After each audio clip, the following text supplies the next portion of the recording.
Welcome back. Welcome to Decision Space, the only show to take place right here in the space between the turns in your favorite games. I'm Jake Friedman. And I'm Brendan Hansen. And this is the podcast about decisions in games. Today's episode is what we talk about, all about asymmetry in games. We're going to be talking about asymmetry in games generally, asymmetric games. And what's the difference between a game with lots of asymmetry and a game that's actually an asymmetric game? We'll try to tease out those lines. We'll talk about some of the benefits of asymmetric games, why people seek out asymmetry in their games, and some of the costs that come along with it, both in terms of learning these games, playing these games, and making decisions in games with strong asymmetric features. But before we get into any of that, every once in a while, Jake and I are treated to something special. And that is someone out there, one of you lovely listeners, writes a review about Decision Space and publishes it somewhere on the internet. And today is one of those days. So we're going to read a review as a way of saying thank you. And Jake, I've been talking a lot. Do you want to read the review? Yeah, absolutely. And I just want to say first, this review is a 5-star review on Apple Podcasts that comes to us from Create Nickname OK. So I really like that for some reason. And the review is titled Great Podcast About Decisions in Gaming. Thank you. That's what we're going for. And here's the review. I don't get my podcast from Apple, but I wanted to hop on here to give this podcast a review. There's a lot of media available on board games, reviews, unboxings, how to play, etc. But these guys take things in a different direction, and it's great. Love the back and forth, the positive vibe, even when their viewpoints differ, the ability to think a little deeper about a hobby I enjoy. Great stuff. That's the review. Thank you so much. Means a ton. I mean, to be willing to go onto a platform that they don't even use to leave a review, that's just next level. Truly going the extra distance, which is, we're so pleased when someone does that for us. So we're always here trying to do that for y'all. Leaving a review about the show anywhere on the internet, Spotify, I don't know if you can on Spotify, Apple Podcasts, You can rate it. It really does go a long way. Yeah, rating it even goes such a long way in supporting the show. Jake and I are really trying to ride that algorithmic wave to a larger audience. And it's amazing that just one review really does make a difference in sort of how the algorithm either supports the show or maybe minimizes it. So if you listen to and enjoy Decision Space and you have a spare 3 minutes and you'd like to leave a review, please consider it, and Jake and I will read it on the show. You can tell us if Rainer Knizia or Stefan Feld is your favorite designer, or maybe not either of those people. So the next thing we want to make you all aware of is that our good friend Aurora from the Discord just came out with a brand new article that's going to be up on DecisionSpacePodcast.com, DecisionSpacePodcast.com, DecisionSpacePodcast.com. And it is a heuristics explanation for the game Can't Stop. And this is important stuff because Aurora is the winner of our most recent Discord tournament. And not only did Aurora win this tournament, but she won this with like 2 matches left to go in the round robin. So you've got some really good expertise coming in this article about a game that it's kind of like a masterclass in making people feel like when they're doing bad, they're getting unlucky. And when they're doing good, they're making smart, skillful decisions, which can be a really fun thing in a light push your luck game like this. And I think the article is just great. And I really encourage y'all to read it, take a look at it, and let us know your thoughts in the Discord. Yeah, it's a phenomenal article. And I think Can't Stop is the perfect game to sort of tackle like this because it's just simple enough that you can really sink your teeth into heuristic strategy, but not so simple that it's not meaningful to sort of engage with the game in this way. I will say, Jake, Maya and I, my wife, for listeners, Jake knows who Maya is, have been playing Can't Stop on our phones a little bit on Board Game Arena. And oh my goodness, I thought Maya got mad when we played Jekyll versus Hyde. Nothing compared to Can't Stop. Nothing. And she also, I'm a premium member on BJ and she is not. So whenever we finish a game, she can't propose a rematch because she's not a premium member and it's a premium game. So her rage is typically also accompanied by, and send a rematch immediately, it's been a lot of fun. But yeah, I also, before we get into the discussion, the last thing is we want to do a quick correction on Dead Cells, the upcoming board game. We mentioned this in a previous episode, and we claimed that Bruno Cathala was a designer on that game, and that is incorrect. It was a bold take. It was a hot take. It was a hot take, and it was wrong. We're not going to apologize for our hot takes, but we will apologize for just spreading blatant misinformation. Exactly. So we're here to say it's actually Antoine Bauza, Corentin Lebrat, Ludovic Mablanc, who worked with Bruno Cathala on Mr. Jack and Cyclades, co-designed those. So I think that's where some of the confusion could have been. And Theo Rivere. And this is a roguelite board game coming out in 2024. So we just want to make that quick correction. But Antoine Bauza is still exciting. Yeah, still exciting. I think the commentary holds up, just not the actual specifics of the designer. Cathala will come after this game gets into the top 100, and then he can make Dead Cells Duel with this group of designers. There you go. It's coming. Yeah. 2029. That's a hot take. Yeah. All right. Well, without any further ado, thank you for indulging us in our housekeeping, and let's get right into the main topic of this What We Talk About episode on asymmetry in game.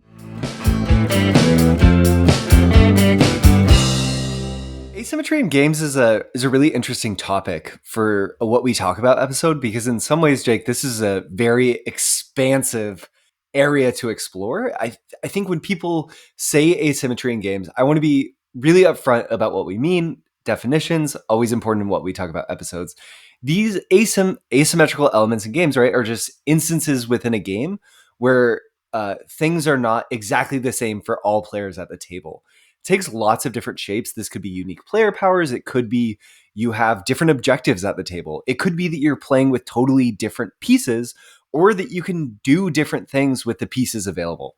So this is an expansive topic, and I think it's one that comes up a ton in sort of casual discussions around what sort of board games people want to play, because asymmetry is exciting. In some ways, asymmetry is enticing because it makes for potentially more thematic experiences, or allows you to simulate a real world interaction in a game more realistically by adding asymmetry. So often in life, sort of, it's rare to find, outside of maybe biology, real symmetry in experiences or agencies or tools that people bring to solve problems. Like, everyone's coming with something different. So I think when games inject a piece of asymmetry, it's a nice thematic hook to jump you into the game and have you feel like a unique agent within the space of that game. But there's some baggage with that from a game design perspective. Yeah, and I think that's what we're going to be getting into here. It's not just the definitions, what we mean, but also sort of what are the pros and cons of this from a game design perspective. But maybe we should start right at the top with kind of what it is and what it's not. So, awesome. Brendan, here's a question for you. Chess. There's white pieces. There are black pieces. Yep. One of those sides gets to move first every time. And believe it or not, the starting locations on the board are actually asymmetric as well. You have the king and the queen swapped on the two color sides. So, Brendan, chess, asymmetric game or not? So, for me, Jake, this kind of highlights this idea, right, that asymmetry in games is really a spectrum. It's not like there's asymmetric games and symmetric games, and you can only put games cleanly into those two buckets. So I think when people talk about chess, clearly it feels a lot like a symmetric game. You have both sides that, for all intents and purposes, are almost the same, but with this mild piece of asymmetry that I think mostly highlights the almost unavoidability of asymmetry in games outside of simultaneous choice games, maybe like rock, paper, scissors, where everyone has access to the same decisions. Like, asymmetry is just baked into what's going on. But no, I don't think chess is an asymmetric game, right? When I say an asymmetric game, it's not what I'm thinking about. Yeah. So we're talking about asymmetric games in the context of like the modern board game hobby at large. And I think, to your point, and why chess is such a great place to start this conversation, is that it's very difficult to create a game that doesn't have any asymmetric elements at all. And even very slight asymmetric elements, when the depths are, dug deep enough, is going to be incredibly meaningful with the metagame, right? And that's why chess, even though it's one of the most symmetric games that we really have, there are tremendously different strategic considerations for the white pieces and the black pieces, the different types of openings you could study for each and when you might want to employ what. The game, when focused on under a microscope enough, of course, any amount of asymmetry is going to create massive impact and import in the game. But for our purposes here, that is not rising to the level of asymmetric games. So, Brendan, what is rising to that level? Yeah, that's a really good question. I think, can we make one more stop on this spectrum towards asymmetric game while we're doing it? Because I want to highlight, I think it's important to make the point that even games that can be positionally asymmetric, right? Like almost all games fall into this category. So Tigris and Euphrates is a classic tile laying game that is abstract like chess. And in that game, everyone has that you start with the same leader pieces, you're drawing from the same pool of tiles, you play to the same board, but almost immediately you're in different positions. Does that make Tigris and Euphrates an asymmetric game? Definitely not in my mind. Even though asymmetries develop very quickly within the space, that doesn't make it an asymmetric game either. But what does make a game start to feel more symmetric as we move further from the symmetric to asymmetric side of the spectrum is something like Seven Wonders. Seven Wonders gives each player a unique wonder or civilization to play as to start the game. So you have this little board in front of you that gives you special powers that you can use throughout play by So tucking this cards must be an underneath it. asymmetric game. I mean, everyone has a unique civilization they're playing, surely.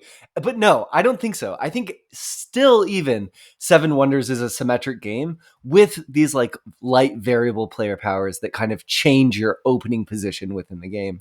Mostly because you're still choosing from that same pool of cards and your objectives are all still the same. That's like a really important part. And so much of this is, of course, a spectrum, right? But in that same sort of bucket of like asymmetric starting situation, Yep. it could even be something as slight as, okay, player one starts with 3 gold, and then player two starts with 4 gold and 5 Sure. gold and 6, right, around the table. And like, yes, that is an asymmetric setup in that small way for player setup. But that in and of itself, like we wouldn't say every game that gives this kind of like balancing consideration of the mantle of like this is an asymmetric game. What we're trying to get at is like the games that are like asymmetry is so core to the experience of playing that game that it's almost like the thing that matters the most. Yeah. So the game that I think right now stands out the most as a touchstone in the hobby of being clearly an asymmetric game is Root. Root is unavoidably an asymmetric game. Every player plays within a shared environment, which, that doesn't really impact whether it's an asymmetric game or symmetric game necessarily, but every player is playing with a unique faction that meaningfully changes the way they can play with the game, right? It changes the actions that they have. It changes what their objectives within the game. Every player is trying to, break 30 points and then you can win the game by doing that. But your objectives to score points are different. And I think that really impacts it, even if you have some shared tools. So sort of every player at the table in Root has this totally different puzzle that they're solving in a shared environment. It's a game that players are playing with different pieces, doing different things in a shared space. And I think that kind of gets us to sort of the two fundamental types of asymmetry that we've defined here, which are players using different pieces to play the same game. That's true in Root for sure. You have different like tokens that different people can interact with, different numbers of troops or whatever, figures that can go out on the board. Some have many, some have just one. And then, so that's one type. And then the second type would be that players can use the same pieces to play different games. And I think here, Root kind of fits in that category as well, maybe to a lesser extent, but in so far as players have fundamentally different winning conditions that fundamentally makes them want to interact with that shared aspect of the game in different ways, right? That also comes through in Root. So it's really hard to pull apart any part of that game alone and say like, okay, this is kind of a symmetrical setup here because players have different figures, different abilities, and different objectives and ways to interact with the game. Totally. And then to contextualize that with two games that maybe fall into those categories, but don't take it so far that it accomplishes both types of asymmetry in one game, which is possible. And I think you can still have asymmetric games of this flavor. Another example of players using different pieces to play the same game would be Memoir 44. Oftentimes in that game, a war game we covered in a previous episode, players have uh, a totally unique setup of pieces that they start the game with. And that gives them a unique position in which they can approach things. They might even have units that their opponents don't have. And then an example of players using the same pieces to play different games. I think a great one is the trick-taking game Jekyll versus Hyde. This game has a shared deck that has 3 suits and some potion cards, and players draw from the same deck.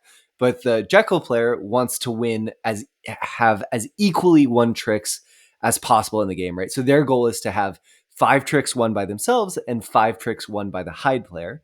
Whereas the Hyde player on the other side wants it to be as imbalanced as possible. Their ultimate goal is to go 10-0 in tricks or 0-10 in tricks. And if they do that, they win the game. So they're using the same pieces to accomplish these very different goals, which makes the game feel completely different depending on which side you're playing as. Do you think the uses the same pieces part of this definition is necessary, or is it more just having different objectives? Yeah, I think that's a really good question. I think that this is more of these sort of two different fundamental types of asymmetry in games are more so ways that you're likely to see them, sort of flags that might go up and say, oh, maybe this is asymmetric. But to your point, Jake, I think the important thing there is you have different objectives or different fundamental actions. Those are where asymmetry comes into play, right? Mm-hmm. Using the same pieces to play a different game is almost more binary to me. It's either like, yes, you're going for a different win condition or not, or you know what I mean. You score points a different way or not. Yeah. Whereas using different pieces to play the same game is very much on a spectrum, right? Because even the example of Memoir 44 of like a different setup, different units and stuff is sort of like on that same continuum, I think, with like asymmetric player powers and then like asymmetric starting resources and then, all the way down to chess. Yeah. And I think to your point too, Jake, one interesting thing about asymmetric games is you might have some scenarios in Memoir 44 that feel very asymmetric, right? Mm-hmm. If you're playing D-Day, that's you can have different goals even too. Right, exactly. D-Day feels much more asymmetric than if you had some scenario where you set up where each side had exactly the same number of units that all started at edges of the same symmetric board. All of a sudden, maybe we are playing more of a symmetric game in a game system that supports asymmetry in different scenarios. And I think that that's an important point too. One game that came to mind, and I don't want to get us to get stuck on this, Jake, but I want to talk about Cosmic Encounter just for a second. Because in thinking about this, this is a game that people say, oh, this is an asymmetric game. It's one of the great asymmetric games. But I think in the way that we're kind of defining asymmetric games, Cosmic strikes me as a game that can move up and down this spectrum depending on the player powers that are in play and how much they change the objectives that the players have or their actions within the system. I think Cosmic is fundamentally an asymmetric game. You get dealt these really meaningful asymmetric player powers, but depending on how those play out, so much of your other sort of core systems that hold that game together, how you attack, the cards that you use to resolve battle, stay fairly similar. So I think it's one that can kind of like skirt up and down the spectrum of asymmetry. That's an interesting one. For me, I think I see that and I have less experience in the game with you by far, but it would be difficult for me to like classify that as like asymmetric game like Root is, because those player powers fundamentally do change things for you, but you're still, for the most part, trying to achieve the same goals, have the same type of levers. Totally. I think, and the reason why I say this, and also why I want us to not get stuck in Cosmic, because it's a game of exceptions.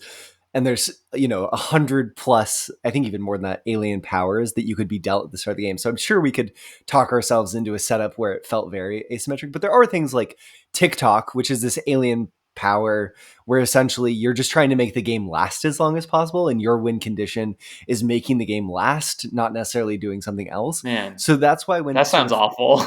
Yeah. Just as an aside. Jake, this is a classic decision-based Cosmic, where I'm like, Cosmic's amazing, it offers this rich texture of experience, and Jake's like, ooh, a rich texture of disgustingness. Yeah. But yeah, I think Okay. it moves up and down. Or like there's this power, Jake, where you have the power to marry different aliens on the table. You can be like, I'm forcing you to join me in marriage, and then you're forcibly allied, and then you can also divorce them. So then that becomes a power, right, that no one else has at the table. Oh, and then you have to split up your resources in some sort of like divorce. Yeah, I hear you, but at the same time, I'm just saying, like, we have to be careful with, like, I agree. Based on the language that we've set up before, saying, like, I have a power that nobody else has, and, therefore it's asymmetric. Because I think as we get into this next conversation about games with strong asymmetry that aren't asymmetric games, that's true of all of them. Yeah, let's do it. I think that's fair. We can start off with Barrage, a game that we've been playing a ton in preparation for our episode. Just a little note for our pre-planners. We think next week is Barrage Day at long last. Very exciting. And Barrage has very strong asymmetric setup. You get each player gets a different contract to begin the game with, but more importantly than that, you get a unique power and you get a unique country board, which gives you different unlockable bonuses as you play the game. So that's strong asymmetry for sure. Why would you say it's not like an asymmetric game, though? For me, Barrage doesn't rise to the point of being an asymmetric game because the core actions that everyone has available are shared. They are similar. And there are small exceptions where some players can do different things, but everyone's objective for the most part is the same, and their core path, outside of strategic differences that you might pursue because of your country board, are interchangeable somewhat. Like you can play a similar strategy if you're playing France or playing the United States in that game, but if you're playing the United States, you might push a strategy in a specific direction. So I think, Jake, games like this give you the best of asymmetry without maybe having some of the downsides that come with being a strictly asymmetric game.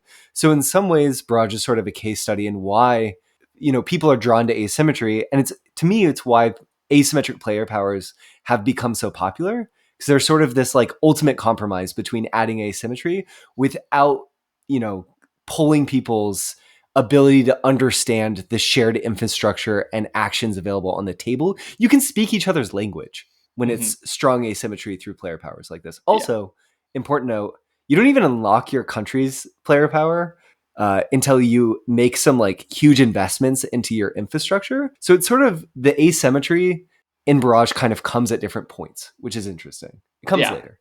I agree with you. I think when I play the game, I'm using my board and player power to it shapes my decision space. Like it's important in thinking through like what are my viable choices I can make on my turn, but I don't feel like I'm playing a different game when I'm USA versus when I'm France. Yeah. Yep. And I think that like kind of feel of the decision space feeling the same, like I'm still going to the same place in my head as I'm playing this game and making these decisions regardless of the player powers I have, is an important thing to keep in mind, at least for me, in this whole conversation. Another one that came to mind for me, Jake, was Agricola. I think Agricola, played with the opening draft, introduces a high degree of asymmetry in that game. You're all coming at the core puzzle with the same tools. You have the same number of workers potentially, but it recontextualizes the puzzle in a meaningful way. But beyond that, you're really playing the same game. You have the same objectives. You have the same tools, though your tools might work a little bit differently. It's sort of that draft almost gives you endowed progress towards unique strategies just at the start of the game, whereas otherwise you kind of develop into those positions as the play goes on. I think people are drawn to that because one of the other benefits of asymmetry, obviously, is that every game can feel sort of different because you're given a slightly different set of tools to solve the same problem. I think that's exactly right.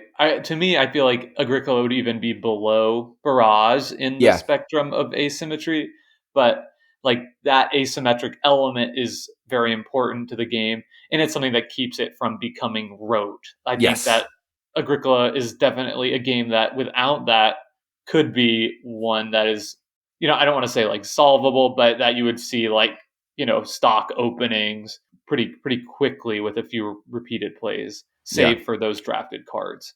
Yep, definitely. We already sort of touched on Seven Wonders, but I just want to highlight that it's sort of interesting because you do have these really meaningful, different strategic paths. But when I'm playing Jake, you don't have a ton of experience with Seven Wonders, but when I'm playing, the statue of oh my gosh, what's it called? The big statue in the water. It's famous. You sail boats underneath his legs. Colossus. Yeah, the Colossus of Rhodes. Thank you. There we go. Okay, when you're playing Colossus of Rhodes, I you're haven't even much played more. the game. I just Yeah, pulled that out of whatever. yeah, you're I'm a genius. expert history, ancient Greek history. Oh, thank you, Brendan. Yeah, that's great. So when you're playing Rhodes, the Colossus of Rhodes, you're much more likely to push in a military direction, right? It's kind of similar to Barrage, where they become sort of these strategic signposts, but you still have the ability within games like that to go in a wildly different direction. Mm-hmm. Babylon kind of pushes you in the science direction, but if you're seated in a seat, it's a drafting game where science is not this strategy you should be moving into just based on the way cards are being drafted at the table. You can win a game of Seven Wonders playing Babylon, not picking any science cards and not even building your wonder. And I think that's a huge part of why it has this strong asymmetry. You have different actions, but it doesn't rise to being an asymmetric game because you really are playing the same game. Yeah, I really like what you just said there, that it has strong strategic signposts. That to me feels like a way we could categorize a lot of these games that have strong asymmetric elements without being, an asymmetric game, quote Yeah, unquote. sure. Right? I mean, I think Barrage, Agricola, right, are the exact same category of there's strong asymmetry that provides strong strategic signposts that are going to be independent for players at the game, but that's sort of like where it stops. Yeah. But this next one's interesting because it functions very differently from the others that we've talked about so far, and that's Codenames, which is a game that has fundamentally different roles, even if people are using the same components and trying to achieve the same thing. And the asymmetry there is that there are two roles: the clue giver and the people who are on their team trying to guess the clues. This is an interesting one. I feel like this almost falls a little bit outside the bounds of this conversation, because you could also kind of put like celebrity or monikers in there too, which Yeah. similar a lot of like the what's it called, the Party games? not party games. What's like the kind of the charades, like Oh, these sure. charades riff games are all sort of in the same boat.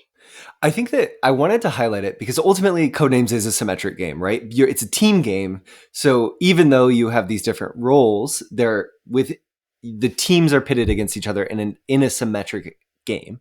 But within each team, you have roles that are asymmetric. So it feels a little bit asymmetric, right? When you play Codenames as a guesser, that feels very differently than when you play Codenames as a clue giver. So I think that I just wanted to make sure within this episode, we highlighted that there's potential for there to be strong asymmetric experiences nested within symmetric games. Right. But when you zoom out and look at the structure of each team, you can see that it's clearly symmetric. Right, exactly. There's other games that kind of fall into this category too. There's a strictly co-op building game that I've talked about a couple times called Team 3, where again, each player is assigned a different role in that game. And then that game's probably really an asymmetric game because one person's building but can't see what they're supposed to build because their eyes are closed. Another player can look at what's supposed to be built, but they can't talk. They have to sort of signal what the other player should do with their hands. And then there's a player in the middle playing the interpreter who can talk, and they're interpreting the signs and kind of telling the builder what to do.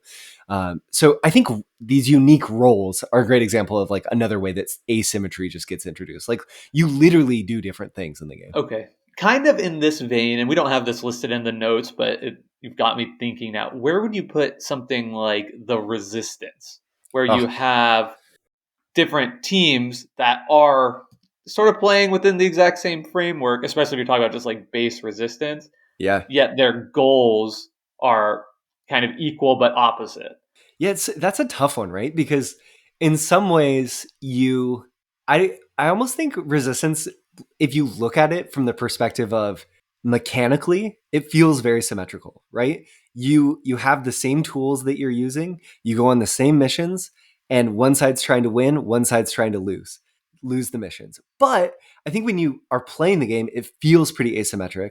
And I think that if I was explaining the game, your experiences playing the good people in Resistance and the evil people in the Resistance are different enough, right? Like emotionally, what is being evoked, that to me, it feels like an asymmetric experience. Playing that game as a good person is so different than playing that game as a spy. Right.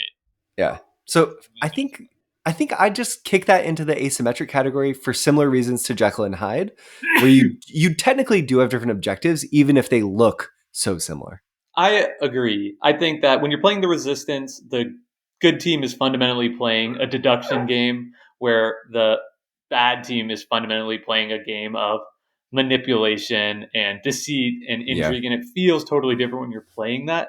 And the more you add in additional roles, like with the Avalon stuff, or all the way on up to though I haven't played it, I understand Blood on the Clock Tower just takes everything times 100 into Crazy Town with asymmetric abilities, that you just get even more pushed into that asymmetric game category. So Yeah. I think I feel good about putting that into asymmetric game. Let's talk a little bit about co-op games briefly. So what do you think about a game like Pandemic, that each player has their own variable starting power, all the way up to Spirit Island, where has the same core structure of trying to, work together to essentially fight against the game, but there your asymmetric powers are much more extreme than in Pandemic. Yeah, it's so interesting. I would never describe Pandemic as an asymmetric game, even though you do have those different player powers, right? You're all trying to solve the same puzzle, but you do have different actions within the game, right? So if we're saying that having different actions is one of the things that can make them asymmetric, why does Pandemic not feel as asymmetric as something like Root? And I think partially it's how different are your abilities and how large of a role do those player powers play and the feel of the game overall, like in the direction you're coming at from the puzzle. Does it change the puzzle fundamentally? And in Pandemic, maybe a little bit, but because you're working as a team, I think that it diminishes that asymmetry a little bit because you're all really working with different tools on the same problem. So it never, I don't know. In Pandemic, it just feels like, well, we can do this on my turn and that on your turn, and that's just our setup for this game, right? Yeah, What do you think? I'm not sure that a cooperative game can be an asymmetric game. Well, I that because I mean I think it kind of fits in a little bit with the code names, where it's like, yeah, sure, you have different roles, but you're working together to accomplish the same thing, mm, right? And I think even in Spirit Island, which you can have very different abilities, very different ways to manipulate the board, and clearly there's strong asymmetric elements. Like when I'm playing that game, I kind of go back to that, like, these are strong strategic signposts for sure, but yeah, I always feel like I'm playing Spirit Island. right. You're trying to advance your player, your spirit's ability. You're trying to get the combos and stuff going with the cards that you're adding.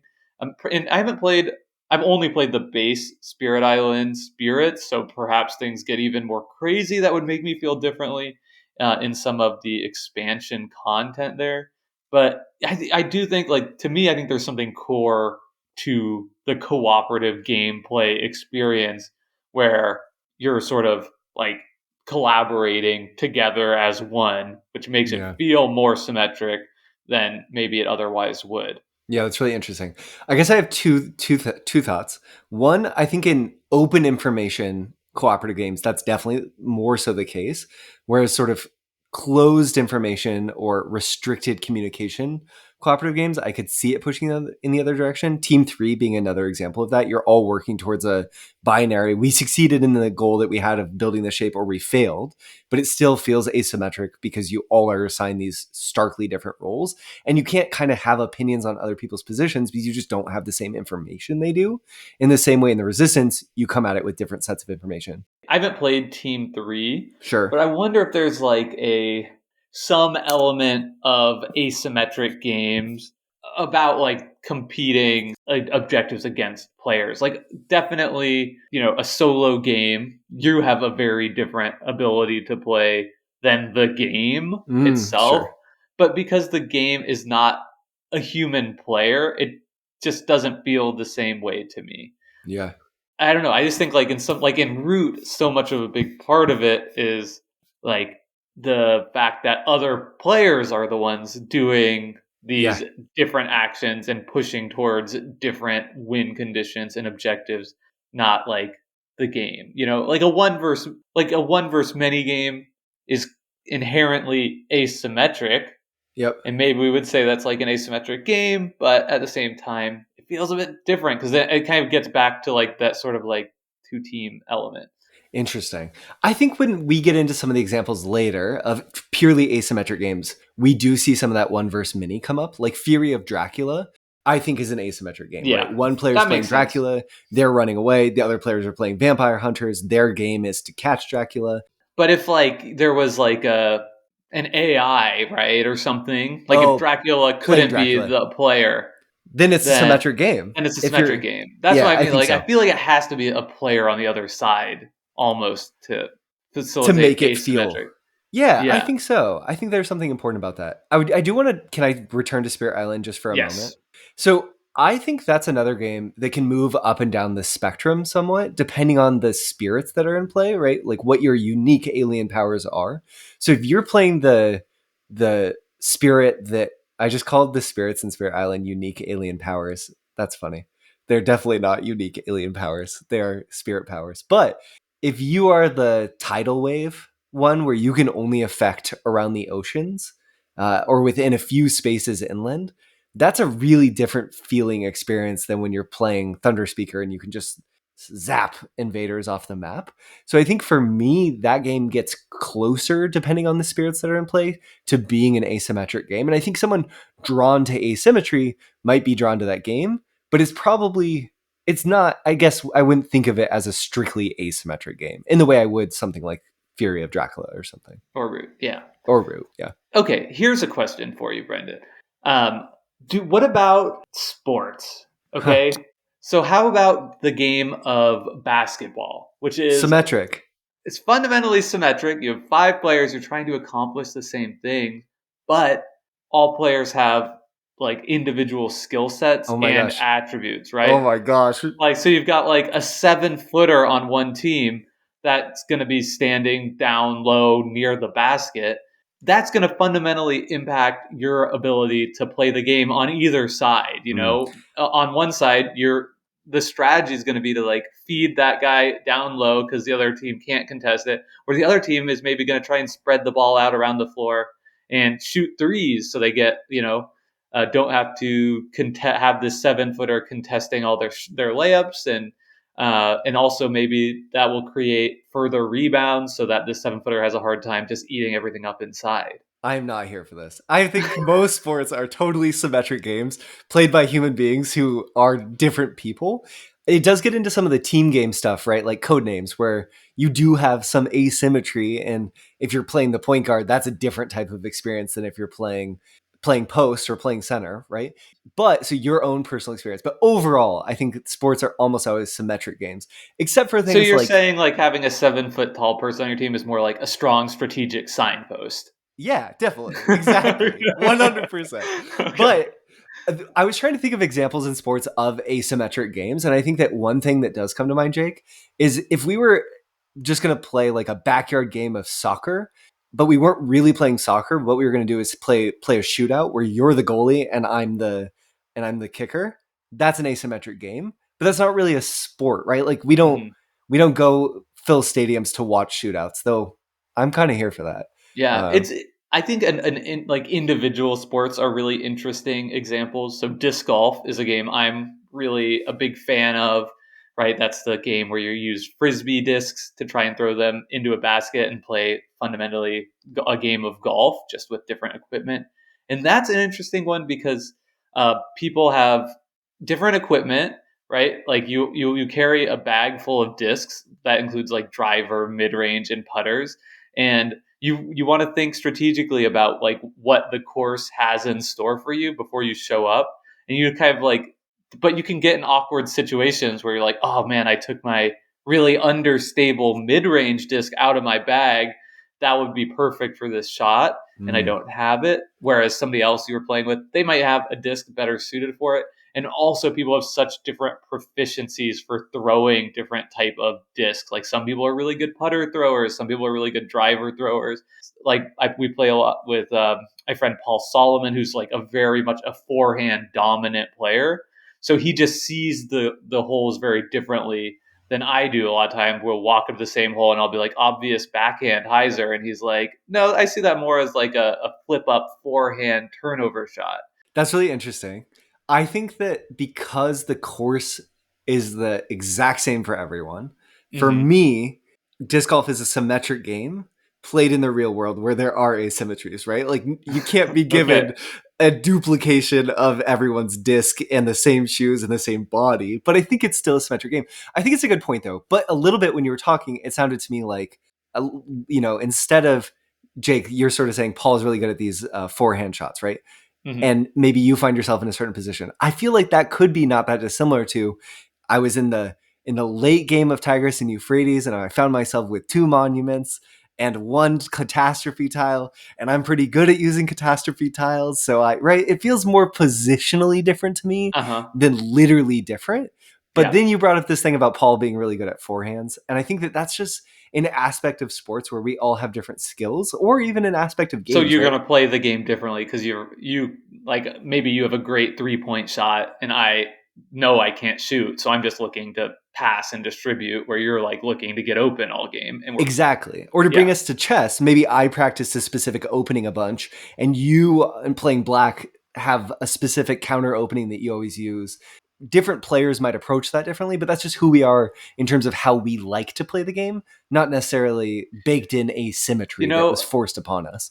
and the other thing here, I think that's important with sports that Yeah. you just made me think of is like kind of going back to our first example of chess. Like basketball is a game that people have like strategically plumbed the depths to an Yeah. incredible level, right? People whose whole job is to play Yep. and Or practice analyze and or analyze and say, or just shoot the coach, 3. right? Yep. Which creates different frameworks for thinking about a game that I think makes it feel more asymmetric than like when if you're like learning about basketball for the first time. It's like you play on a symmetric court, you have 5 players each. Like, yeah, it's symmetric, right? And the same with disc golf, right? Like this is things that we have practiced so much and explored so much that it creates much more. And I've purchased all these different like products that help us in our game, or theoretically do, like with the different discs or whatever, that it like creates more asymmetry just through our own exploration than is there in the rule set. I think that's true, but I want to propose a toy game, okay? You're Okay. playing okay, so the game is basketball, right? So the goal is to get the ball through the hoop, and there's Yes. teams on 2 sides. But when you show up, you have to pull out of the bag what limbs you can use to get the ball in the hoop. And then you also have to pull what clothing you're going to wear. So one team might show up and today you're playing basketball, but you can only use your feet. Another team can only use their hands. Another team can only use their heads. And right, and then you also have to pull, okay, this team has to hold tennis rackets, and they're right. So to me, that's more asymmetric. Whereas what we're talking about with the rules of basketball, everyone follows the same rules. You can shoot 2-pointers, I can shoot 2-pointers, you can dunk, I can dunk, your team can shoot threes, my team can shoot threes. Just because we like to play the game a specific way doesn't make the symmetric of the game of basketball asymmetric if we pursue different strategic paths. But if you hand me a card that says, today you're just playing basketball with your head, oh boy, now Oh we're playing boy. asymmetric basketball, you Yeah. know?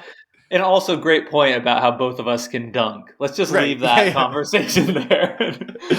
Okay. So what all right.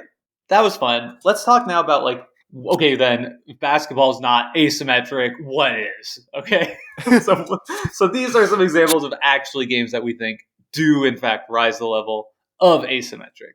Let's Yep. just maybe we don't do all of these, or we could read the list and just talk about some key examples. Yeah, let's do rapid fire. Okay, So we talked about Root. There's also Vast, right? That's another leader game, though not a Cole Wehrle game. And in Vast, one player you're sort of exploring this space, but one player is playing as a dragon, and they want to protect the treasure. One player is playing as a knight that wants to slay the dragon. One player is playing as a goblin that's trying. Their goal is to steal from the knight. So you're playing in the same somebody's space with playing the cave itself. the Which cave is itself. the best Yep. part of the game, I think. Totally. So you all shared space, playing totally different games where you interact with each other. Another game that comes to mind is Skulk Hollow. This is a two-player game where I think it's multiplayer, but it's a two-sided game where one player is playing this golem that has these really strong abilities, and then another side is playing these woodland creatures that's trying to, with a whole different set of tools, undo the golem's ability and sort of shut down its limbs and what it can do to fight back. So you're playing a game against each other with different tools for interacting with each other's tools. There is a lot of kind of the two-player games that fit well in this space. I know Raptor is another one where one side plays some scientists trying to like collect like raptor eggs, and the other side plays these like velociraptors that try to like eat the scientists. and both sides have like totally different cards and abilities. You already spoke about Jekyll and Hyde. I think that's another great example. Two-player games feel like a bit easier, I think, to like really achieve this like asymmetric feel. Let's talk about BattleCON. That's a game we've covered on this show before, where you have a symmetric setup, but two different fighters that have fundamentally different, attacks, cards, abilities. My question to you, since I saw you put it on this side of the list, like how is this different from Barrage, a game that like strongly strategically signposts you with its asymmetry? I think that for me, it made it far enough along the spectrum to count as an asymmetric game. At a certain point, you just have to say, this is enough. Right. And you have your unique cards that really do, in some cases, change what you can do. If I'm playing Karen Van Portal Lady and I can add portals to the board that completely change what's happening, that feels pretty asymmetric if you can't create portals that you can punch me through. So that's why, for me, it kind of pushed up to being an asymmetric game. I think it's a very nuanced thing. I could see some people saying, for me, BattleCon doesn't rise to that level, and we kind of maybe all have to decide our own thing. I would say, though, one important part of the consideration is almost like a comparison of asymmetric elements to the weight of the game. Like Barrage, you have very strong asymmetric elements that we've discussed, but the actual core gameplay loop itself is also like very robust. Right? Yep. So you would need a tremendous amount of asymmetry to make it feel like you're doing like a different game of Barrage. Whereas in BattleCon, like the rules system is so slant that a small bit of asymmetry you feel the impact of that much more quickly, and it's more readily apparent in the play of the game. So then when you have a lot of asymmetry inside of a very light rule set, then it does feel much more pronounced. Yeah, I think that's a great point, Jake. I'll also say, I think that at the end of the day, BattleCon is a shared rule set, and every matchup is a unique game. So in fighting games, right, every time you bring two different characters together, if we're thinking about it in terms of a game experience, that's a unique game. This X character versus Y character, the considerations, the decisions you make in that matchup, they're all unique compared to other setups. So I think it's fundamentally, we don't talk about it that way, but I think it is. And when you play, if we're playing Street Fighter and we're playing Ryu versus Ryu, it's a symmetric fighting game. But what about Barrage USA versus Italy versus USA versus France? I think, do you see what I'm saying? Like, it's still on the same spectrum. Like, if you're saying this is a different game, then so is that. It's just that the asymmetry impacts the game less in Barrage, more in BattleCon. Exactly. Totally. That's what I'm getting at. And that's why we said it's a spectrum, and why there's, to me, something might feel like an asymmetric game that doesn't feel like an asymmetric game if we're creating a bucket and tossing games into it to you. Yes. Okay, I see you have Netrunner listed, which clearly I think fits in. You've got one side as like the corp, the other side as the, what do they call it, the runner or something. Yep. And they're trying to like hack 3 bases and the corpse trying to stop the runner. So I think that's clear. But what about other collectible card games, Brendan? Like Nah. a match of Keyforge where you have different Oh, cards. What about Magic the Gathering where you have, you can this is just create entirely different strategies where one person's playing a combo deck, the other person's playing aggro or control. this is worse than sports. Get us out of collectible card game land. No, that's a really great question, Jake. I think this is something similar, right? Where really probably part of the appeal of Magic is that you can create these. It feels like an asymmetric game. My deck is fundamentally different than your deck. What I'm doing, what my objectives are, not necessarily my win condition, but what I want to do as a red deck is very different than what you want to do as a blue-white deck in most situations. Yeah, I think that's a great point, right? While the objective of the game is inherently to get your opponent to 0 life, your actual like high level players in Magic the Gathering are actually playing to like different objectives, right? They're like the control player is playing to a game state in which they will win. They're not necessarily going to just like attack their opponent if they have the opportunity to like deal with a threat or whatever. So I think yes, I think that it's a tough one because it's a game that could be symmetric or asymmetric depending on the setup and like the overall environment of the play, and that's kind of up to the players. But I think that mostly Magic is played as an asymmetric game. Yep. Right. It's rare that, but if you're doing a mirror match or whatever, then Sure. yeah, it's symmetric. Or we crack 2 pre-constructed decks and they're literally the same and we play with that. It's a symmetric game. Yeah. Okay, Jake, I'm going to rapid fire other games that just came to mind and one word answer. And then we can talk a little bit more as we close the episode about what are the benefits and maybe some of the downsides of asymmetry in games. So some other games that came to mind were Space Cadets. This is like a Star Trek style game where one player's on, the guns and you have a different little mini game that you're playing than the player who's on the engines, etc. Fugitive is this is a card game in which one player is trying to discover the location of another player. So you're playing fundamentally different games, one where you're running away as the fugitive and one where you're playing a detective trying to catch him. Letters from Whitechapel falls into that as well, where you have a player running away and another player trying to find them. This sort of template of hide and seek style games, I think, are an example of asymmetry. Fury of Dracula falls into that. Scotland Yard, right? These are fundamental asymmetries. And hide and seek is a fundamentally asymmetric childhood game, right? Where one player is the hider and one player is the seeker. And we're playing different games together. Shoot, I got distracted. Other examples, Mr. Jack falls into that as well. So those are just a few examples. But Jake, we've talked about some of the reasons why asymmetry is great, right? Like the replayability. Oh, sorry. I forgot I was going to call you out on Space Cadets. Isn't that a cooperative game? It is, but I think it's asymmetric. Yeah, shame in on your you. Experience. What? I'm just sticking with my guns. Cooperative games can't be asymmetric. That's my hot take. Okay. All right. Anyway, sorry for cutting you off. I think we should talk about like what are the pros and cons of asymmetry. Boom. Let's start with the cons. Okay. So some cons of asymmetry, and I say this as someone who's actively working on an asymmetric game. Balancing an asymmetric game is harder than balancing a symmetric game, right? When you give players access to different tools, making sure that those tools are equally but differently effective in engaging with the game system is a harder problem to solve than giving players the same tools to interact with the same system. It's just something that's tricky. Yeah, right. I mean, a symmetric game is rock, paper, scissors is inherently balanced, right? Yes. So the further you push away from that, and as we've talked about a lot, almost all games have some element of asymmetry. I think the more and more difficult it becomes to balance. Look, even chess with the tiniest bit of asymmetry is not completely a balanced unbalanced. Game. Yeah. Which is why it's a small miracle that games like Root, and why I think in large part Root has won such a large audience and following, is that like it's so asymmetric and yet for the most part appears to be quite balanced. Sure.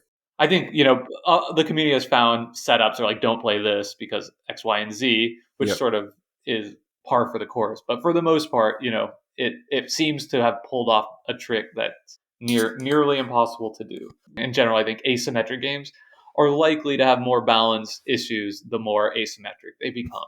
Yep. Let's stick to root if we're talking cons a little bit, which is another con of asymmetric games is the larger the asymmetry grows, the more unique rules that any given player has to know to be able to play their side of the game, which also means that there's more rules that other players need to learn that they're not regularly interacting with. That creates a lot of a higher barrier of entry for these games, and it also can make it a lot harder to understand how to make decisions in them.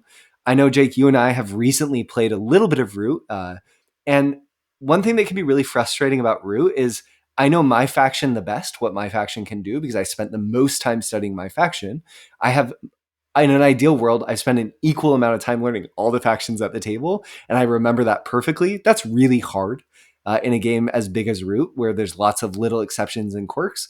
So ultimately, playing that game, I definitely experienced some frustration where I'd sort of say, I think I'm making the right decision, but I'm making assumptions of what this person could do, or I have to go back to the rule book and look into the consequences of what they could do given X game state that will be created. And that's like annoying. I just don't want to deal with that I'm if the just not juice even isn't worth the willing squeeze. to learn that, it's Sure. just too much for me to say like, okay, I'm going to be playing this game and I need you to learn 4 different factions so that we can create a fun competitive experience. And if you don't do that, you feel it in a game of Root. It feels like you're kind of clunding, to use a term of like playing a game on Board Game Arena without learning the rules. It kind of feels like you're doing that because you haven't fully thought through the experience. Or thought through what anyone else could be doing to respond to it. Like, I just don't know what their powers are. And I think that's a frustrating experience, because I feel like not only am I not getting the most out of this, but I'm kind of messing it up for other people because I'm likely like, unknowingly turning the game in somebody else's favor and kind of like king making to the person who's just internalized the rules the most. So I think that's kind of 2 or really 3 cons all tied up in one, which is just it creates more rules grit. They tend to be more complex games, just heavier in general, and that the cognitive load while playing it, I think, can just become too much.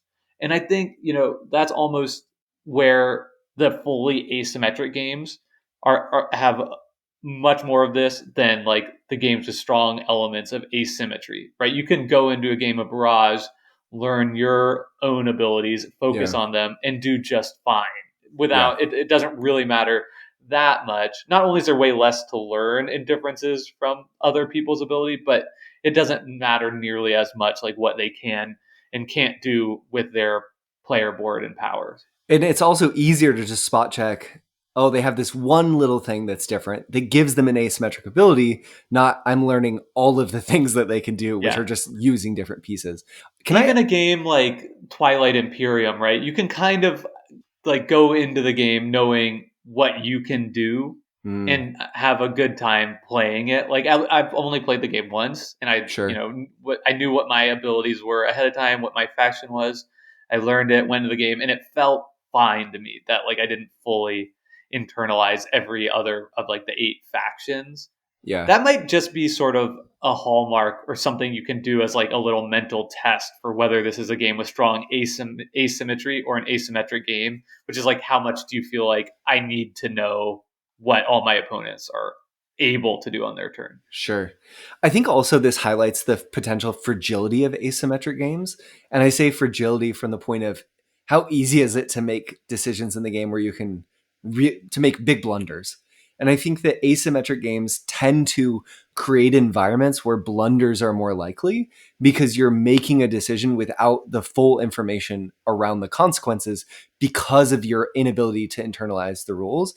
So it feels to me like asymmetric games have the onus of wanting to solve that problem or to create an environment where players have other tools to directly engage with imbalances that could be created from blunders. So let's just talk about Root for one more second, because I think it is the perfect textbook. We hate Root.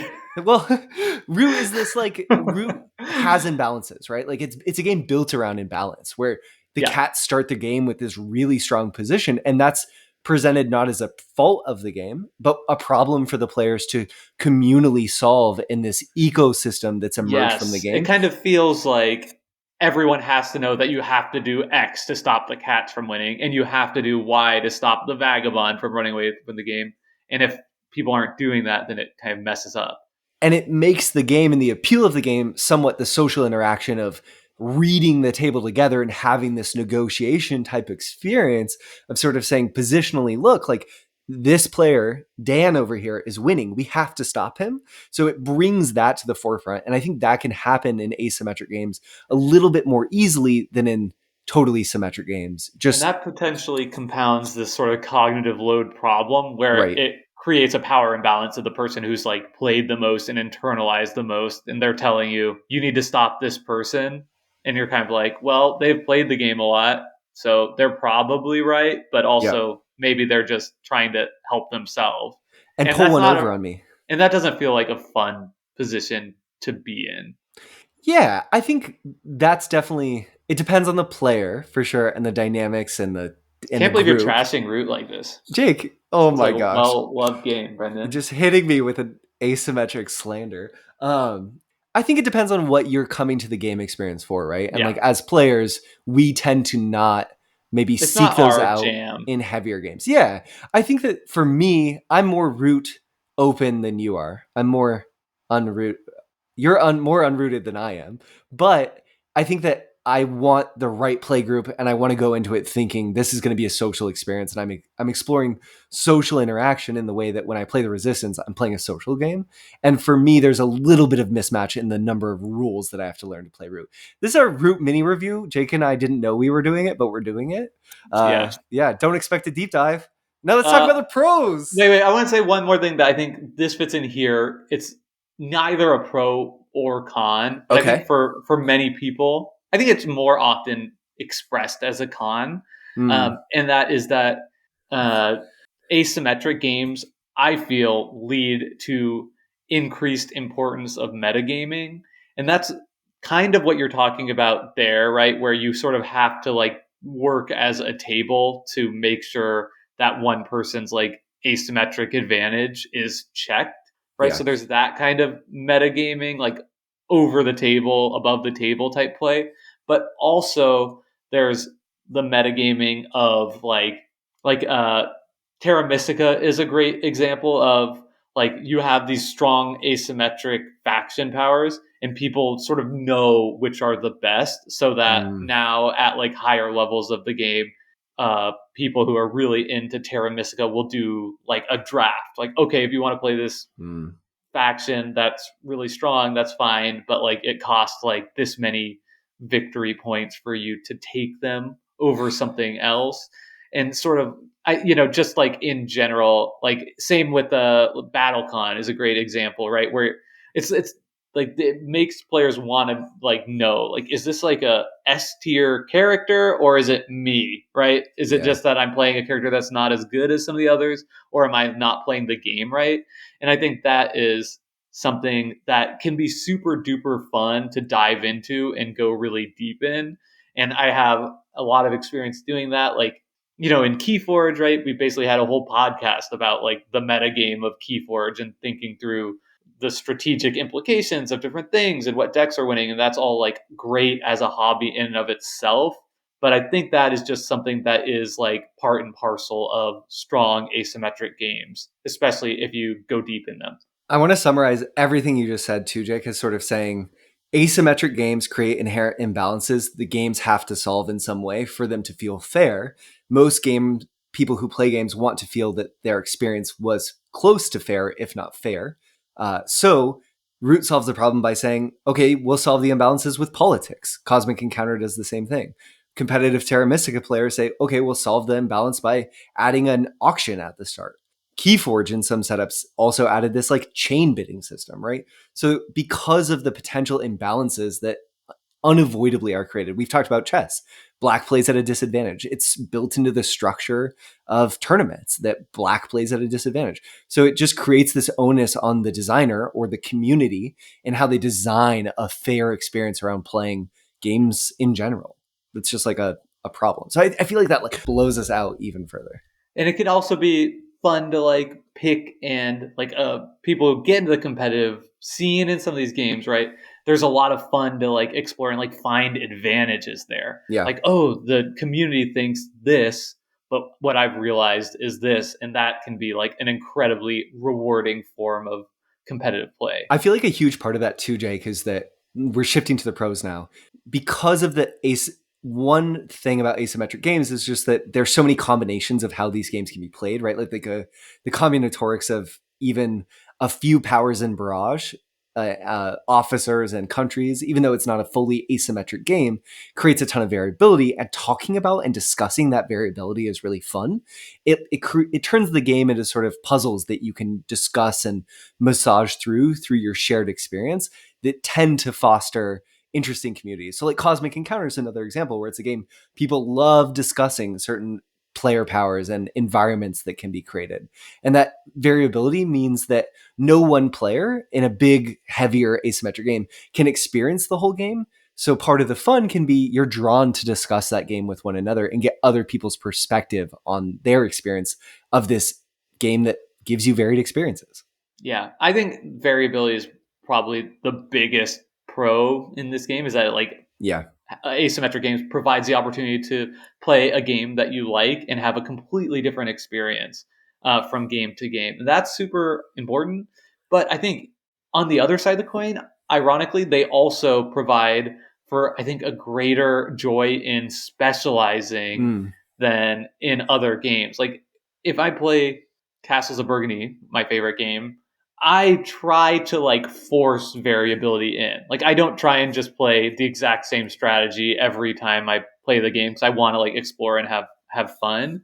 Whereas if I'm playing, ironically, if I'm playing a game that is more asymmetric, like a BattleCON or like a Barrage, like I've found a lot of joy in like playing the same characters over and over again. It's like, oh, I got this, officer last time in Barrage. I'm going to take them again because I'm like starting to like figure it out and understand and push that advantage to its maximum ability. So ironically, I feel like the asymmetric games can be both like the best for variability and the best for specialization. Yeah. I feel like we're getting into core reasons why people play games in some ways too, right? And to me, this is this base human desire to feel unique and individual.